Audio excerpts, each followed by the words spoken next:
Dear friends, मैं professor Siyaram Meena BSR Hindi literature YouTube channel पर BA part first Hindi literature के विद्यार्थियों का स्वागत करता हूं। बच्चों, आज के व्याख्यान के लिए हिंदी लिटरेचर के फर्स्ट पेपर में जो आपका प्रमुख कवि है नंददास, उसका परिचय और उनके लगभग 10 पदों की मैं पिछले व्याख्यान में अपनी बात रख चुका हूं, अनुसरण करा चुका हूं। आज के व्याख्यान के लिए जो पद है वह 11वां पद है। देखिएगा, सुनिएगा, ध्यान से सुनिएगा। और मैं आपको ये भी कह देना चाहता हूं कि हमारे द्वारा जो वीडियो डाले जा रहे हैं, इन्हीं के माध्यम से आपका कोर्स पूरा हो रहा है। अतः समय रहते हुए सभी विद्यार्थी हमारे द्वारा जो डाले जा रहे वीडियो हैं, इनको ध्यान से सुने, अनुशीलन करें। एक बार नहीं, बार बार सुने और इन्हें सब्सक्राइब करें, लाइक करें। आज के व्याख्यान के लिए आपके पाठ्यक्रम के जो प्रमुख कवि है नंददास, उनका 11वां पद देखिएगा। जाई कहो तुम कान्हे ताई को पिता ने माता, अखिल अंड पंडे ब्रह्मांड विश्व नहीं ते जाता। लीला गुणावतारी के धरी आए, तन श्याम जोग जुगति ही पाइये, पर ब्रह्म पुरधाम में सुनो ब्रजनागिर वासिनी। जैसा कि पिछले व्याख्यान में हमारी बात चल रही थी, भगवान श्री कृष्ण जो कि इस समय मथुरा के राजा बन चुके हैं, ब्रजमंडल को छोड़ चुके हैं, काफी समय हो जाने के पश्चात उनको ब्रजमंडल की यादें आती हैं और ब्रजमंडल के लोगों को, निवासियों को समझाने के लिए वो अपना दूत बना करके उद्धव जी को भेजते हैं। उद्धव जी को ज्ञानोपदेश देने के लिए, निर्गुण निराकार भगवान से संबंधित ज्ञानोपदेश देने के लिए भेजते हैं। ब्रजमंडल की गोपिकाएं सगुण साकार भगवान श्री कृष्ण में ही विश्वास करती है, उन्हीं से उन्होंने प्रेम किया है। उद्धव जी ज्ञानोपदेश खूब देते हैं, खूब तर्क देते हैं, लेकिन ब्रजमंडल की वो भोली भाली गोपिकाएं अपने तर्कों से उद्धव की बोलती बंद कर देती हैं। इसी के बाद वाले जो पद हैं,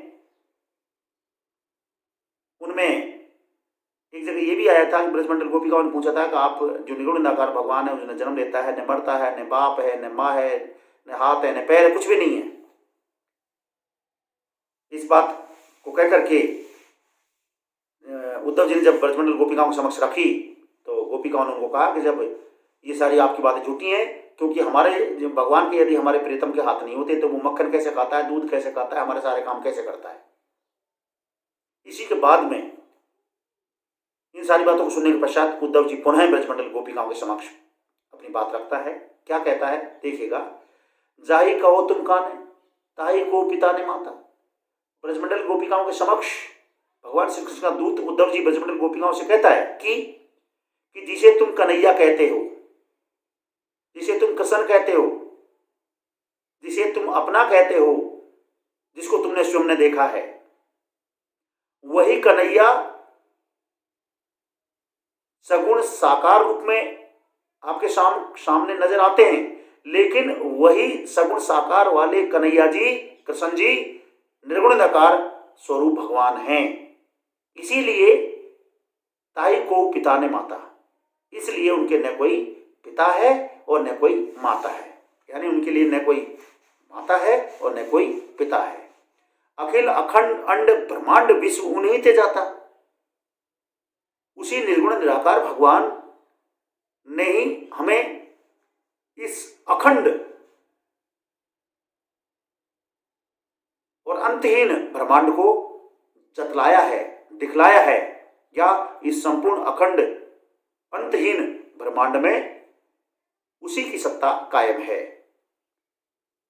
विश्व उन्हीं ते जाता, अर्थात संपूर्ण विश्व, संपूर्ण संसार, संपूर्ण विश्व उन्हीं ने जताया है, उन्होंने इसी की रचना की है।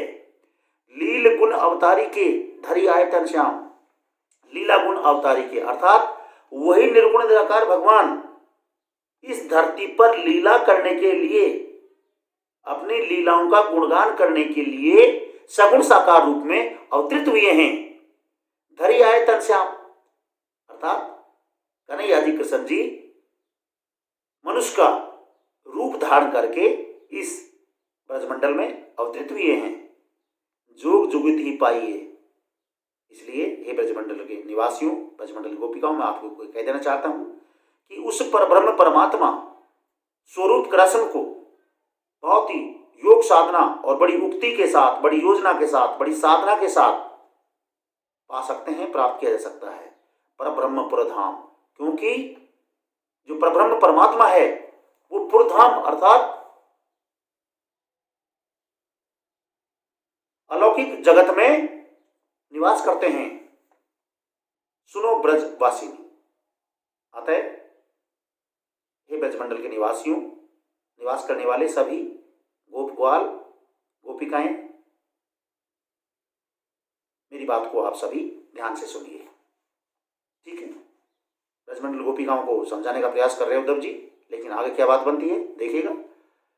ताई बताओ जोग जोग उदो जय पाओ, प्रेम सहित हम पास नंद नंदन गुण गाओ। नैन बैन मन प्राण में मोहन गुण भरपूरी, प्रेम पीयू से छाड़िए कौन समेटे दूरी, सखा सुनी श्याम के। लेकिन ब्रजमंडल की गोपिकाएं तो कम थोड़ी हैं, वो बात देखने में बहुत भोली भाली लगती है, लेकिन बात बड़ी टेढ़ी टेढ़ी करती हैं। सुनिएगा, ताई बताओ जोग अर्थात हे उद्धव जी, जिसको आप योग साधना के माध्यम से बड़ी उक्ति, बड़े उपाय और योग साधना के माध्यम से प्राप्त करने की बात कर रहे हैं। जोग उद्धव जेई पाओ, हे उद्धव जी आप कहते हो कि योग साधना के बल पर ही उस प्रियतम परमात्मा स्वरूप कृष्ण को प्राप्त किया जा सकता है, ये आप कह रहे हो उनसे। तो प्रेम सहित हम पास, ब्रजमंडल की गोपिकाएं उद्धव जी से कहती हैं कि हे उद्धव जी, प्रेम पूर्वक भगवान श्री कृष्ण तो हमारे पास ही हमेशा विराजमान रहते हैं, एक तरह से हमारे हृदय में ही हमेशा बसे हुए रहते हैं। नंद नंदन गुण गाओ, हम इसीलिए क्योंकि हमने तो भगवान श्री कृष्ण से प्रेम किया है, सच्चे दिल से सच्चे मन से प्रेम किया है, और वो हमारे हृदय से दूर नहीं होते, हमारे दिल से कभी दूर नहीं होते हैं। हम तो नंद नंदन नंद बाबा के और जसोदा माता के जो पुत्र हैं भगवान श्री कृष्ण, उन्हीं के गुणों का गुणगान करती रहती हैं। नैन बैन मन प्राण में, ब्रजमंडल गोपिकाएं आगे कहती हैं कि हे उद्धव जी आप हमारी बात को ध्यान से सुनिएगा कि नेत्रों में, हमारी वाणी में, हमारे मन में और हमारे प्राणों में केवल और केवल मात्र भगवान श्री कृष्ण की रूप छवि बसी हुई है। मोहन गुण भरपूरी अर्थात भगवान श्री कृष्ण के जो गुण हैं उनसे पूर्ण रूपेण भरे हुए हैं। यानी हमारे तन में, मन में, कर्म में, भाव में, दिल में, हृदय में, अंतरात्मा में सभी जगह कृष्ण और कृष्ण की संबंधित जो प्रेम भरे जो गुण हैं वही हमारे अंदर भरपूर मात्रा में भरे हुए हैं। प्रेम पीयू से छाड़ के, इस बात को उद्धव जी आप अच्छी तरह जानते हो, प्रेम रूपी अमृत को छोड़ करके कौन समेटे दूरी। हम इतने पागल है क्या, इतने बावली है क्या कि प्रेम रूपी अमृत को छोड़ करे, अर्थात जिस कृष्ण भगवान को, जिस कृष्ण स्वरूप, ये पीयूष स्वरूप भगवान श्री कृष्ण को, जिसको हमने प्रेम के माध्यम से अपना बनाया है, उसको छोड़ करके हम अपने सिर के ऊपर धूल डालें, भस्म लगाएं, हम ऐसे पागल हैं क्या? अर्थात हम ऐसे पागल नहीं हैं, सखा सुनी श्याम के। अतः ठीक है, आप हमारे प्रियतम भगवान श्री कृष्ण के द्वारा भेजे गए दूत हैं, हमारे लिए बड़े सम्मानीय हैं। अतिथि देवो भव की परंपरा का निर्वाह करते हुए आप हमारे लिए बहुत सम्मानीय हैं, आदरणीय हैं, किंतु हम आपकी इस निर्गुण, आपकी इन सभी निर्गुण नकार वाली बातों को मानने वाली नहीं है। अतः आप हमारी बात को ध्यान से सुनिएगा। नेक्स्ट पद है 13वां। धूरी बुरी जो होई ईस क्यों शीस चढ़ावे, धूरी क्षेत्र में आई कर्म करे हरि करी पद गावे। दूरैते ये तन भयो दूरैते ब्रह्मांड लोक, चतुर्दश दूरीते सप्ते दीप नवखंड। सुनो ब्रजवासिनी, जैसे मैंने आपको शायद परिचय में नहीं बतलाया, लेकिन कह देना चाहता हूँ, नंददास जी के जो ये पद हैं बिल्कुल संवादात्मक शैली में है, जिसको हम प्रश्नोत्तर शैली कहते हैं। अर्थात पहले एक आदमी बोलता है, एक पक्ष बोलता है, फिर दूसरा पक्ष उसका जवाब देता है या उसकी बात को काटता है। तो ये पद एक तरह से संवादात्मक शैली में चल रहे हैं, प्रश्नोत्तर शैली में चल रहे हैं। एक पक्ष पहले कोई बात करता है, यानी उद्धव कोई बात कहता है, उसके प्रत्युत्तर में फिर ब्रजमंडल गोपिकाएं कहती हैं। ब्रजमंडल गोपिकाएं जब कोई बात करती हैं उसके प्रत्युत्तर में फिर उद्धव जी कहते हैं। इस प्रकार से प्रत्युत्तर वाला जो सिस्टम चलता रहता है ये संवादात्मक शैली कहलाती है। तो इन पदों को देखकर कैसा लगता है, साहित्यकार ने संवादात्मक शैली में अपनी बात रखी है, जिसको हम कथोपकथन शैली भी कहते हैं, प्रश्नोत्तर शैली भी कहते हैं, संवाद शैली भी कहते हैं। कि बुरी धूरी बुरी जो हुई, उद्धव जी ब्रजमंडल गोपिकाओं को समझाते हुए कहते हैं कि मैं आप ही से पूछना चाहता हूं, यदि धूल मिट्टी भस्म बुरी होती तो ईश क्यों शीश चढ़ावे। तो ईश मानी जो भगवान है उसके सिर के ऊपर वो क्यों चढ़ती है या क्यों चढ़ाया गया उसको, यानी भगवान अपनी जटाओं में भस्म रमाते हैं महादेव जी। दूरी क्षेत्र में आई कर्म करी हरिपद पावे। ब्रजमंडल गोपिका को समक्ष उद्धव जी कहते हैं कि धूल क्षेत्र में आकर के, भस्म वाले क्षेत्र में आकर के ही और कर्म करते हुए हरिपद पावे, भगवान के उन श्रेष्ठ और परम चरण कमलों का आनंद प्राप्त कर सकते हो। लोग दूरे ते ये तन भयो। ब्रजमंडल गोपिकाओं को उद्धव जी बहुत कुछ समझाने का प्रयास कर रहे हैं कि हे ब्रजमंडल गोपिकाओं को आपको मैं ये भी बता देना चाहता हूं कि इस मिट्टी से ही आपका शरीर बना है, दूरैते ब्रह्मांड, और इस धूल मिट्टी से ही ब्रह्मांड का निर्माण हुआ है, ब्रह्मांड की संरचना हुई है। लोग चतुर्दिश दूर थे और इस दुनिया में, इस ब्रह्मांड में जो 14 लोक हैं, 14 भुवन हैं, उन भुवनों में भी सभी जगह मिट्टी धूल समाई हुई है, सप्तद्वीप नवखंड। और ये भी कह देना चाहता हूं कि इस दुनिया में जो 7 द्वीप हैं और 9 खंड हैं, उन सभी में भी धूल ही विद्यमान है या उसी की महत्ता है। इसलिए मेरी बातों को आप केवल सामान्य धूल न समझें।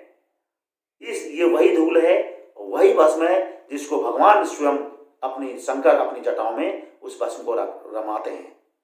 संपूर्ण सृष्टि में ही मानो उसी धूल से बनी हुई है। अतः मेरी बात को ही ब्रजमंडल की स्त्रियों, नायिकाओं या ब्रजवासियों, आप मेरी बात को बड़ी गंभीरता के साथ सुने। नेक्स्ट पद है, कर्म धर्म की बात कर्म अधिकारी जाने, कर्म दोरी को हानि प्रेम अमृत में साने। तावी लो सब कर्म है जब लो हरि उर नाई, कर्म बद सब सुखे जीव विमुख है जाई, सका सुनी प्रेम के श्याम के। ब्रजमंडल गोपिका उद्धव जी से कहना चाहती है, उद्धव जी आपकी बात हम सब मान लेती हैं, लेकिन ये कर्म की बात तो वही जाने जो कर्म करता हो। हमने तो कर्म कुछ किया ही नहीं, हमने तो भगवान श्री कृष्ण से प्रेम किया और उन्होंने हमको प्रेम से अपनाया, इसलिए हमें कोई प्रॉब्लम नहीं है।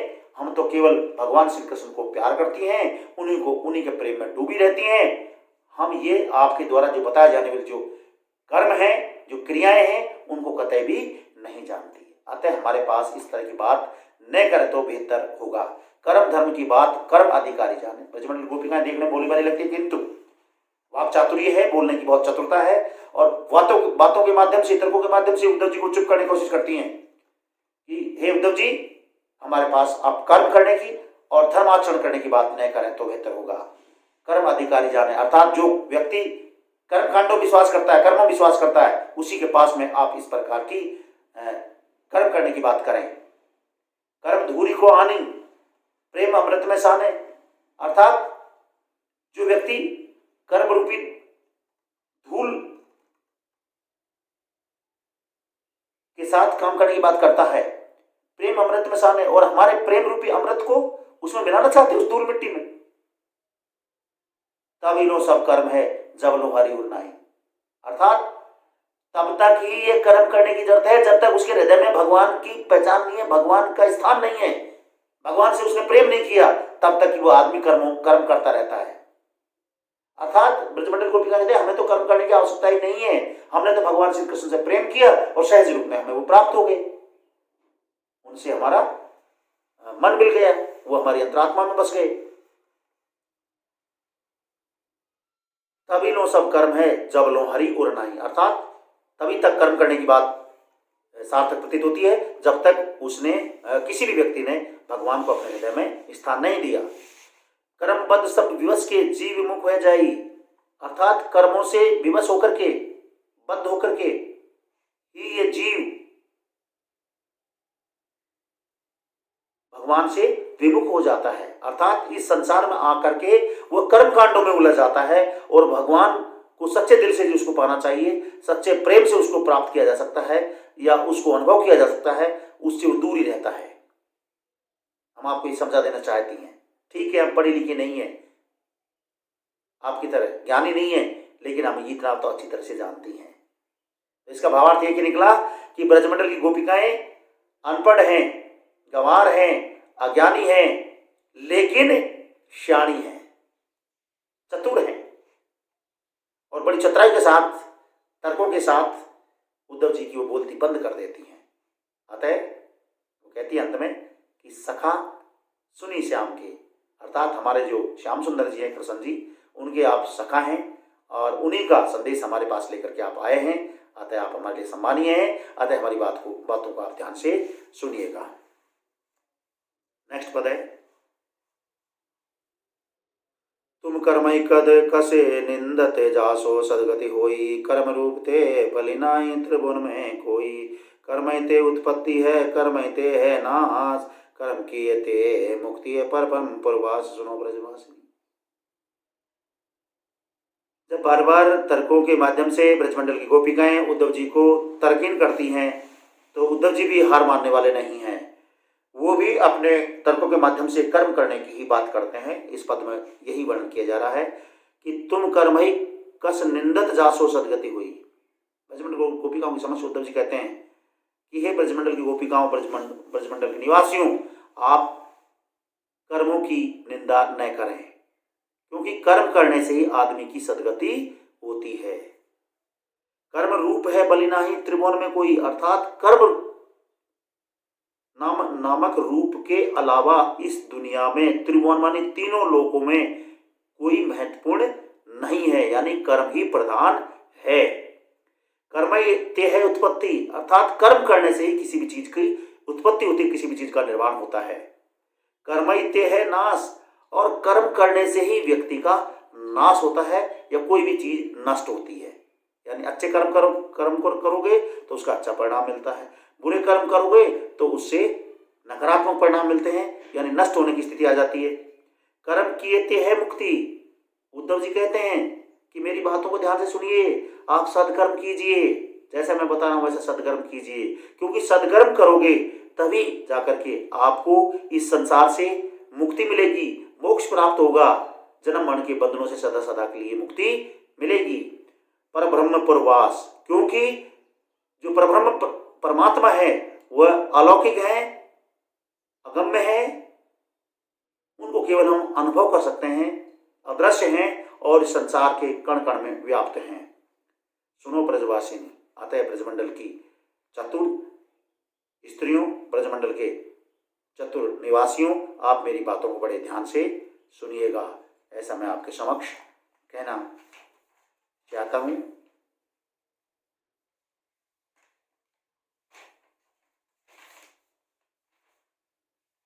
इस पद में इतना कहकर के मैं अंत में यही कहूंगा कि नंददास द्वारा जो ये भंवर गीत लिखा गया है, ये समादात्मक शैली में लिखा गया है, कथोपकथन शैली में लिखा गया है, प्रश्नोत्तर शैली में लिखा गया है, और एक बड़े, और ये बात भी सही है, हमें किसी बात को काटना है तो तर्क के आधार पर काटना है, अनावश्यक वैसे ही अड़ना नहीं चाहिए, कुतर्क नहीं होने चाहिए, तर्क ही होना चाहिए। तो यहाँ बराबर दोनों पक्षों के माध्यम से, यानी उद्धव जी की तरफ से और ब्रजमंडल की गोपिकाओं की तरफ से तर्कपूर्ण बात कही जा रही है। तर्कों के माध्यम से अपनी अभिव्यक्ति को अभिव्यंजित कर रहे हैं, और उन्हीं के भावों को मैं अपने व्याख्यान के माध्यम से आप तक वीडियो रिकॉर्डिंग के द्वारा पहुंचा रहा हूं, और इसी तरह से आपका पाठ्यक्रम लगातार हम पूरा कर रहे हैं। आप सभी को बहुत बहुत धन्यवाद। प्रोफेसर श्री राम मीणा को दीजिए इजाजत।